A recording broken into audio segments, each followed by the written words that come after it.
দেখুন, গরু কিন্তু দুধ দেয় না, আমরা জোর করে ছিনিয়ে নেই, তাই না? গাধা কিন্তু অত ভার বহন করতে চায় না, আমরা কিন্তু গাধাকে পিটিয়ে ভার বহন করাই। দেখুন, বনের বাঘও কিন্তু দুধ দেয়, কিন্তু আমরা কি দেখতে যাই বাঘ দুধ দিয়েছে কিনা? সিংহ একটা শক্তিশালী প্রাণী, কিন্তু আমরা সিংহের উপর ভারী কিছু চাপিয়ে দেই না।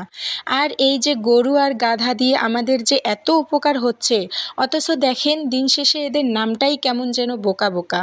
এই যে গরু গাধা, এটা এক ধরনের গালি। আমরা যাকে তাকে গরু বা গাধা বলে গালি দেই। গাধারা অলস, কিন্তু তারা আমাদের অনেক উপকার করতিছে। আর বনের বাঘ সিংহ কিন্তু আমাদের কোনো উপকার করছে না। আর আমরা যদি তাদের সামনে যাই তাহলে কি করবে একবার ভেবে দেখুন। তারপরেও আমরা শুধু তাদের নামে প্রশংসা করি। সিংহ বনের রাজা, বাঘ অনেক শক্তিশালী, তাই না? গল্পটা বলার কারণ হলো যে মানুষগুলো আমাদের পাশে থাকে, আমাদের মানসিক শান্তি দেয়, আমরা তাদেরকেই ভুলে যাই।